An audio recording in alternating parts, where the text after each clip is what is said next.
इस वक्त पूरी आलमी दुनिया की नजरें इस खित्ते के ऊपर हैं कि जिस खित्ते के अंदर पाकिस्तान, चीन और भारत वाक़ई हैं, क्योंकि आप देखिए तीनों ममालिक के अंदर बहुत बड़ी बड़ी तब्दीलियां आ रही हैं। एक जानिब पाकिस्तान के अंदर जो साबिक वज़ीर आज़म था इमरान खान, उसके खिलाफ जो सख्त तरीन बदतरीन केस था यानी कि साइफर केस, उसके अंदर उसके बरी होने की खबर सामने आई। दूसरी जानिब पूरी दुनिया की जो सबसे बड़ी जमहूरियत कहलाता है यानी कि भारत, उसके अंदर इलेक्शन हो रहा है और उस इलेक्शन के अंदर जो सबसे बड़ी तब्दीली देखने में आई है, जो सबसे बड़ा चेंज देखने में आया, वो ये आया कि वहां पर जो मोदी हुकूमत थी उसका यानी कि अब टाइम खत्म हो चुका है और मोदी हुकूमत जो कहती थी कि हम 400 सीटें लेंगे, 400 सीटें लेंगे, 223 से ज्यादा सीटें लेने में वो कामयाब नहीं हो सके हैं और उनके हालात जो बड़े पतले नजर आ रहे हैं, बड़े यानी कि गंभीर नजर आ रहे हैं और उनको समझ में नहीं आ रहा कि क्या करें। इस हवाले से एक रिपोर्ट सामने आई नाज़रीन, अगर हम बड़ी दिलचस्प है जो आपकी इस वीडियो के अंदर मैं आपको वो भी रिपोर्ट दिखाऊंगा। और दूसरी जानिब आप ये देख लीजिए कि जो चाइना है, चाइना मुसलसल आगे चलता चला जा रहा है। चाइना मुसलसल आगे जो अपने जितने भी उनकी बड़ी बड़ी अहम पॉलिसीज हैं उनके ऊपर इंप्लीमेंट कर रहे हैं और यही वजह है कि इस वक्त जो हालात हैं इस खित्ते के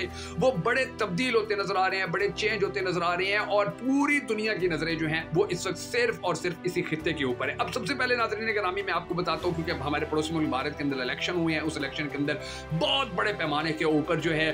वो ये कहा जा रहा था कि जी मोदी हुकूमत जो है वो एक मरतबा फिर से जीत जाएगी, मोदी एक मरतबा फिर से वजीर आजम बन जाएगा, लेकिन वहां के हालात बड़े तब्दील हो गए। और इस हवाले से जो आलमी मीडिया है वो तो अपनी जो खबरें हैं वो दे रहा है, लेकिन जो इंडिपेंडेंट है यानी कि इंडिपेंडेंट न्यूज जो आलमी मीडिया माना जाता है, जिसने 5 साल के अंदर ही बहुत बड़े पैमाने के ऊपर अपना नाम और मकाम पैदा कर लिया, उनकी एक रिपोर्ट सामने आई है 2024 के जो इलेक्शन हुए इंडियन पार्लियामेंट के, तो उसके अंदर उनकी जो अब तक की रिपोर्ट है उसके मुताबिक उन्होंने कहा है कि जी अक्सरियत के लिए जो दरकार सीटें हैं भारत के अंदर वो 272 हैं। अब 272 के लिए भारतीय जनता पार्टी के गैर सरकारी नताइज के मुताबिक अब तक 240 सीटें बनी है, यानी कि अक्सरियत नहीं मिल सकी है इनको। इसी तरह जो इंडियन नेशनल कांग्रेस है उसको 99 सीटें मिल चुकी हैं, जो समाजवादी पार्टी है उसको 37 सीटें मिली हैं, ऑल इंडिया तृणमूल कांग्रेस को 29 सीटें मिली हैं। इसी तरह और छोटी छोटी जो है मतलब शिवसेना जो है बीजेपी का ही एक हिस्सा है उसको 9 मिली हैं, नेशनलिस्ट कांग्रेस पार्टी को 8 मिली हैं, इसी तरह जो दीगर हैं उनको कुल मिला के 64, तेलुगु देशम को 16 मिली हैं, जनता दल को 12, यूनाइटेड जनता दल जो है दल है जो उसको 12 मिली हैं और भी जितनी भी यानी कि दावड़ मनीत्रा गजगम जो है उसको 22 मिली है। तो अब ये जो सारा कुल मिलाकर जो लोकसभा की 543 इंडियन पार्लियामेंट की जो सीटें थी इनके अंदर ये जो सिचुएशन आप देख रहे हैं, अब इनके अंदर मोदी के लिए बड़ा मुश्किल हो गया। मैंने आपको कल की वीडियो के अंदर भी बताया था कि मोदी हुकूमत में आता है तब भी फंस जाएगा, हुकूमत से जाता है तब भी फंस जाएगा, उसके लिए हालात जो है वो बड़े कशीदा हो गए, उसके लिए हालात जो बड़े खराब हो गए, क्योंकि अब हर जानिब से देख के मैंने आपको बताया था कि इस वक्त जो सिचुएशन है कि मोदी और उसका सारा जो मोदी मीडिया था वो मुसलसल ये कहता रहा, मुसलसल प्रोपोगेट करता रहा कि जी ये तो 400 सीटें ले जाएंगे, 400 सीटें ले जाएंगे और उसके बाद रिजल्ट जो सामने आया है उस रिजल्ट के अंदर वाज़ेह तौर के ऊपर देखा गया है कि किस तरीके से यानी कि मोदी हुकूमत को बदतरीन शिकस्त का सामना करना पड़ा। मोदी जो है बड़ा परेशान हो गया, बड़ी टेंशन में आ गया कि अब हम क्या करें। और दूसरी जानिब जो मोदी के सबसे अहम तरीन इत्तेहादी थे अब उनको भी कांग्रेस अपने साथ जोड़ने के अंदर कामयाब होती नजर आ रही है। अब एक जानिब तो ये सिचुएशन है, एक जानिब तो ये हालात है। अब मैं आपको बताता हूँ चाइना के क्या हालात है। चाइना के हवाले से एक नाज़रीन ग्रामी खबर सामने आई है चाइना और पाकिस्तान के हवाले से, और उस खबर का जो मतन था वो ये था कि पाकिस्तान और चीन के दरमियान 32 मुआहिदों पर दस्तखत हो गए। अब इस हवाले से जो पाकिस्तान के वज़ीर आज़म हाउस से जो जारी बयान हुआ, ऑफिस से जो जारी बयान हुआ है वो मैं आपको बता देता हूँ ताकि आपका अंदाजा हो जाए कि क्या कुछ होने जा रहा है। ये कहा गया जी टेक्नोलॉजी के गढ़ चीनी शहर शेंजन में बुध को पाकिस्तान बिजनेस कॉन्फ्रेंस के मौके पर पाकिस्तान और चीन के निजी शोबों के दरमियान मुख्तलिफ शोबों में 32 मफाहमत की यादाश्तों पर दस्तखत किए गए। जिन शोबों में मफाहमत की यादाश्तों पर दस्तखत किए गए हैं उनमें ICT, टेक्सटाइल, चमड़े और जूते, मादनियात, अद्वियात और ज़राअत और फूड प्रोसेसिंग के शोबे शामिल हैं। पाकिस्तान के वज़ीर आज़म ऑफिस से जारी होने वाले बयान के मुताबिक ये दस्तखत पाकिस्तानी ताजरों और उनके चीनी हम मनसबों के दरमियान होने वाली B2B मुलाकात के बाद किए गए। बयान के मुताबिक दोनों ममालिक की कारोबारी बरादरी की दिलचस्पी के शोबों में इलेक्ट्रॉनिक्स और घरेलू एप्लायंसेस, ICT, टेक्सटाइल, चमड़ा और जूते, मादनियात और अद्वियात वगैरह में शामिल है। अब आप ये देख लीजिए कि इस पाकिस्तान को जिस सबसे ज्यादा मदद की जरूरत है तो चाइना एक मरतबा फिर मैदान में आया हुआ है और चाइना और पाकिस्तान एक दूसरे के साथ मिलकर चल रहे हैं। अब पाकिस्तान के जो वजीर आजम शहबाज शरीफ इन दोनों 5 रोजा दौरे के ऊपर चीन के अंदर है और पहले मरहले में शेंजन में मौजूद हैं, जहां उन्होंने बुध को चाइना बिजनेस फॉर्म से खिताब में सरमायाकारों को हर मुमकिन सपोर्ट की यकीन दहानी नहीं करवाई थी। हालांकि चाइना वालों ने फिर आगे से पूछा कि अच्छा जो आपके पास एक इतना बड़ा इन्वेस्टर कर रहा है जिसने पूरे मुल्क के अंदर इन्वेस्टमेंट की हुई है, यानी कि उन्होंने मलिक रियाज हुसैन की बात की कि उसको आपने कितना तहफ़्फ़ुज़ दिया हुआ है, तो वहाँ पर तो फिर खामोशी होगी। वहाँ पर तो क्या जी वो उसको तो आजकल धमकियाँ भी मिल रही हैं, उसको तो आजकल उसके दफ्तरों के ऊपर छापे मिलने लग रहे हैं। तो उन्होंने कहा कि जब आप अपने इन्वेस्टर्स के साथ ये हाल कर रहे हैं तो फिर आप हमारे साथ क्या करेंगे। लेकिन उसके बावजूद भी चाइना पाकिस्तान के अंदर इन्वेस्टमेंट करने जा रहा है और पाकिस्तान के लिए ये किसी बहुत बड़ी खुशखबरी से कम नहीं है। नाज़रीन करामी, हमारे हालात बड़े ज़्यादा ख़राब हो रहे थे। अभी आप देखिए कि मुल्क के जो हालात हैं वो कितने ज़्यादा गंभीर और कितने ज़्यादा नीचे गए हुए हैं कि बजट 2024 के अंदर रियल एस्टेट और ऑटोमोबाइल इंडस्ट्री जो बहाल करने के हवाले से कोशिशें की जा रही हैं, उसके बारे में अभी तक ये नहीं कहा जा सका है कि जी वो बहाल हो पाएगी या नहीं। बड़े बड़े माहिरीन जो हैं वो इस हवाले से बात कर रहे हैं कि पता नहीं इसके बाद जो मामला हैं वो किस तरीके से आगे चलते हैं। लेकिन फ़िलहाल पाकिस्तान के लिए ये बहुत अच्छा हो गया कि पाकिस्तान के अंदर जो मुसलसल पाकिस्तान के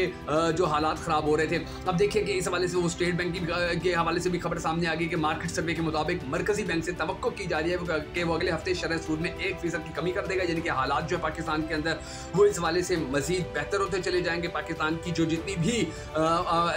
मईशत के हवाले से मुश्किलात थी उनके अंदर कमी लाने के अंदर बड़ी मदद मिलेगी। और फिर अब ये भी देख लीजिए नाज़रीन गिरामी कि अब इस खित्ते के अंदर इंडिया, चाइना और उसके बाद जो पाकिस्तान है, पाकिस्तान के ऊपर सबकी नजरें हैं। इमरान खान देखें आप साइफर केस से बरी हो गए और साइफर केस से बरी होने का मतलब उनका ये है कि अब उनके ऊपर जितने बाकी केसेस है, क्योंकि देखिए सबसे सख्त तरीन केसेस जो इमरान खान के ऊपर थे उनमें से जो सबसे ज्यादा खतरनाक केस माना जाता था वो साइफर केस था, क्योंकि उसके अंदर इमरान खान को गद्दारी का मुजरिम किया कि इसने गद्दारी की है। और फिर गद्दारी के बारे में कहा गया था कि इसने गद्दारी की है, हमारा मीडिया दिन रात रोता रहा कि इसको सजाए मौत हो जाएगी, इसको 14 साल कैद हो जाएगी, ये हो जाएगा वो हो जाएगा। लेकिन उसको वहां से बरी कर दिया गया। इमरान खान को बरी करने के बाद जो खित्ते के हालात है, देखिए सऊदी अरबिया आस्ता सामने आ रहा है, वो भी मैदान में आ रहा है, वो भी अब पाकिस्तान के साथ ताल्लुकात मजीद बेहतर कर रहा है, क्योंकि उनको पता चल गया कि जी गेम पाकिस्तान के अंदर दोबारा से ऑन होने वाली है और अगर इमरान खान वज़ीर आज़म बन जाता है तो हालात बहुत बेहतर हो जाएंगे। पाकिस्तान के लिए भी, सऊदी अरब के लिए भी इन्वेस्टमेंट बहुत बड़े पैमाने के ऊपर आना शुरू हो जाएगी। और फिर इन्हीं चीज़ों की वजह से पाकिस्तान जब मसाइल से निकलेगा तो डेफिनेटली खित्ते के अंदर इसकी एक बड़ी वर्थ हो जाएगी, इसकी एक बड़ी वैल्यू बन जाएगी, इसका एक बड़ा नाम, बड़ा एहतराम, बड़ा मकाम बन जाएगा।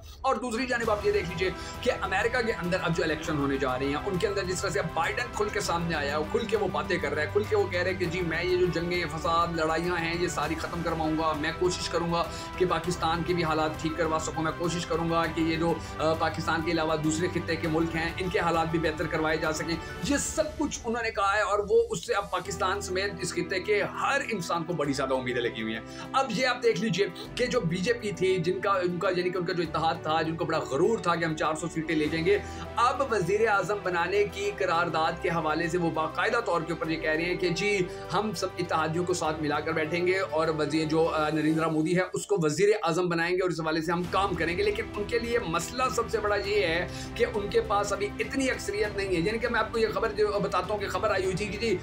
मोदी के इत्तेहाद नेशनल डेमोक्रेटिक अलायंस NDA ने 543 में से 292 नशिस्तें हासिल की।